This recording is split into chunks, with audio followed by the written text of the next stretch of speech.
मैं इन दोनों की बात सुन रहा था और फिर के ताली दे दे करके हंसने लगे, यही बेवफा। लेकिन लाला एक होता तो मैं उसे समाप्त कर देता, लेकिन वो तो एक बैठा था इसके पास में और दूसरे तब मुझे पीछे से आकर के पकड़ लिया। और बेटा जब मुझे पकड़ लिया और जब वो दाने के सम्मुख लेकर के गया दूसरा दानी, और जाने जब हमें बाहर देखो तो किया ऊपर नीचे नीचे ले गई बेटा।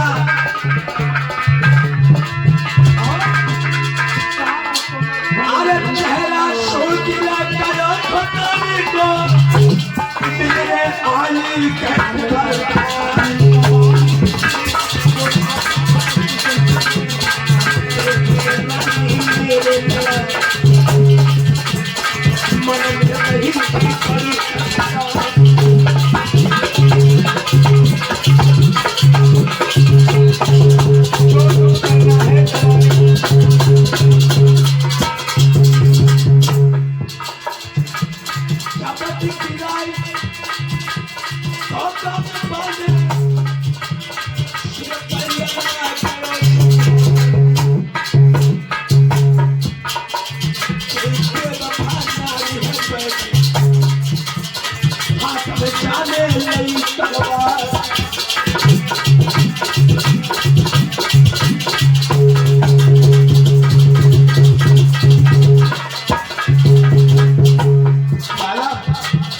सामने देख रहे हो ना, इसने खुद ही तलवार हाथ में उठाने मुझे मारने के लिए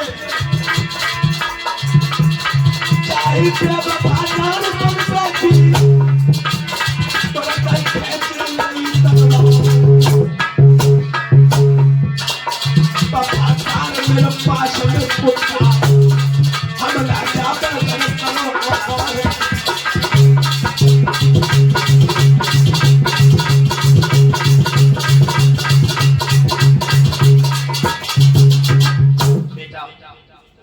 यही बेवफा औरत एक गुल नाम की लड़की, इसने क्या किया, उस दादी के पास में जो तलवार थी उस तलवार को लेकर के अपने हाथ में लेने की ले आओ उसे, इसके शीश को धड़ से अलग कर दूंगी। और यही एक समय यह कह रही थी कि मैं तुम्हारे बगैर जिंदा नहीं रहूंगी।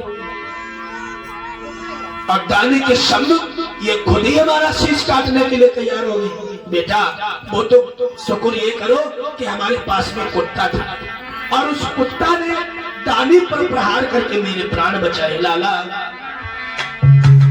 दोनों दानियों में जिस समय युद्ध होने लगा और लड़ाई के कारण हमेशा याद रखना जल जमीन जोर यही हुआ करते, या तो जमीन पर होगा या स्त्री पर होगा या फिर पैसे पर।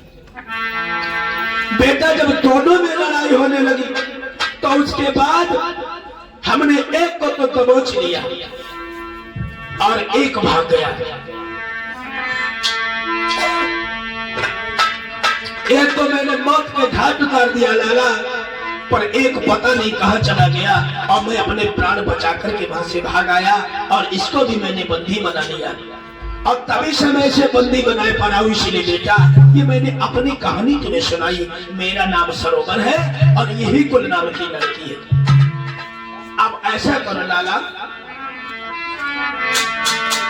मेरी पूरी हुई गई बात करे, अब शीशा कलियों का भाई।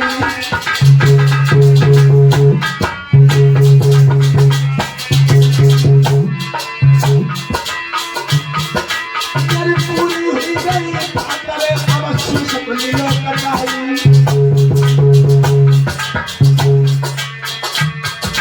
और हे तलवार मेरे हाथ में शीशा कलियों का भाई।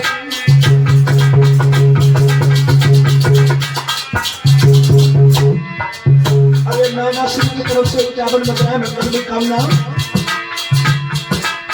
रात की तरफ का बात कहीं समझा। अब होते ही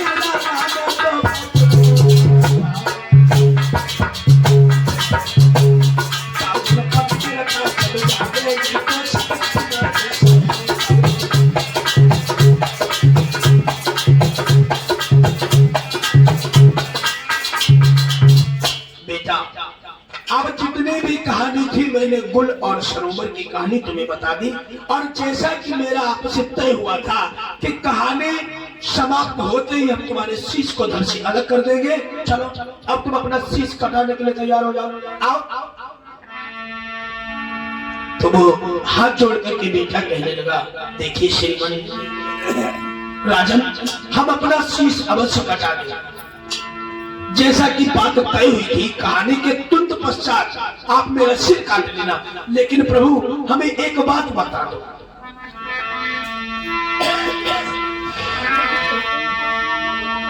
आप हमें एक बात बता दो, हमारा शीश तुरंत काट दो। तो राजा कहने लगा, सरोवर बोलो क्या प्रश्न है तुम्हारा?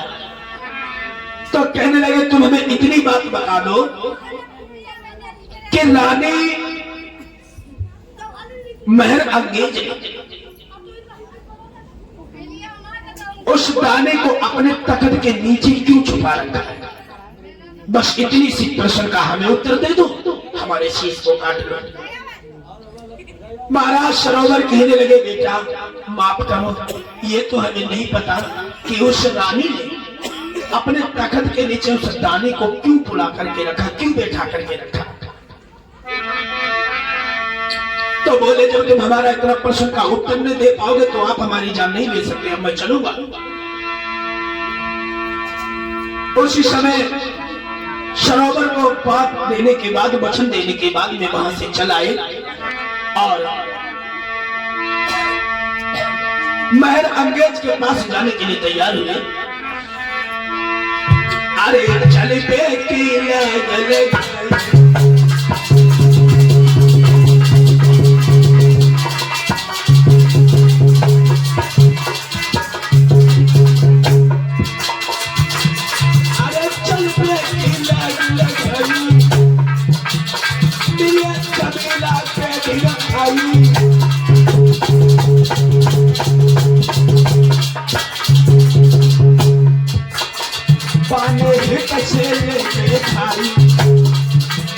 तुम्हारी खाती मंजिल पाई।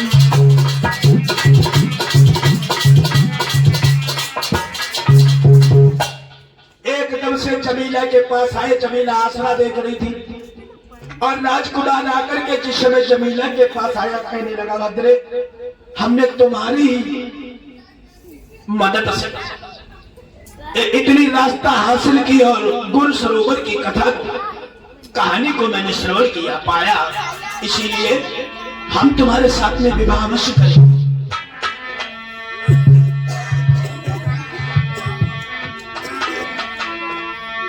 तेरा बड़ा भयो एहसान, ये प्यारी, तेरा बड़ा भयो एहसान, अब भामरी डालेंगे हमको।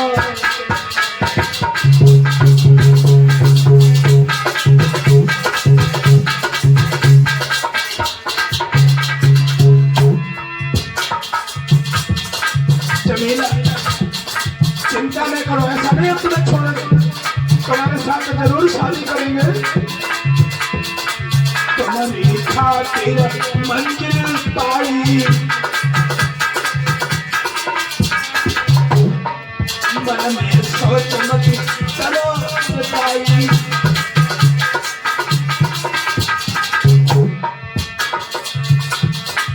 मुँह पर पड़ो भयो एहसान, भामरी तो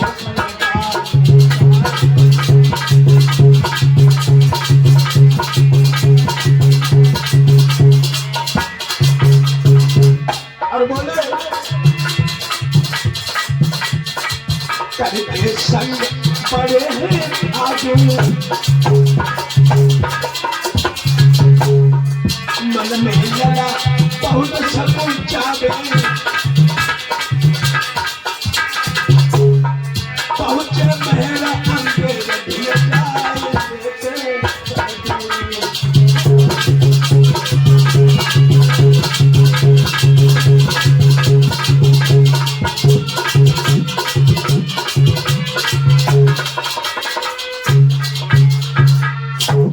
आज वो लड़का जमीला के साथ में लेकर करके जब चला आता है महर अंगेज की तरफ।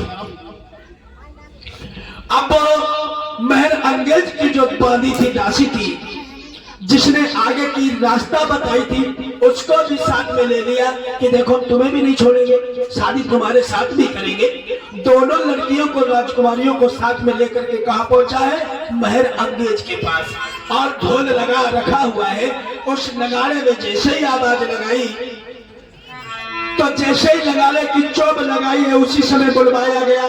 अब महर अंगेज ने कोई एक प्रश्न पूछा कि कहो, हम तुम्हारे साथ शादी अवश्य करेंगे, लेकिन मुझे ये बता दो कि कुल ने सरोवर के साथ में कैसी प्रीति निभाई। अब लड़के का तो उस प्रश्न का उत्तर मिल गया था, तो वो लड़का कहने लगा, सुनो महर अंगेज,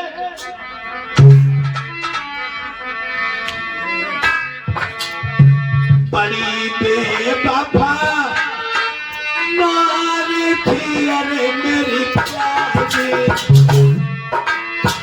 महर अंगेज, तुमने इसी प्रश्न के चक्कर में मेरे 6 भाई मार दिए।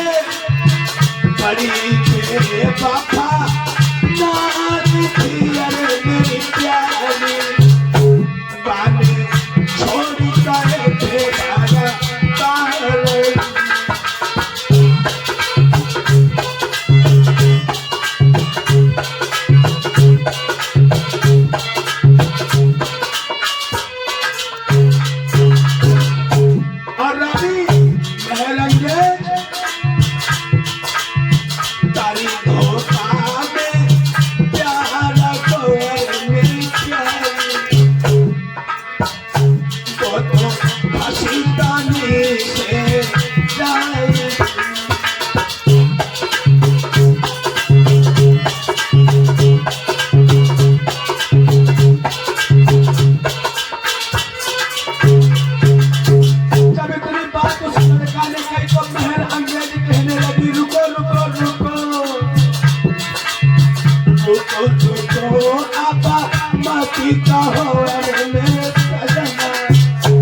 हो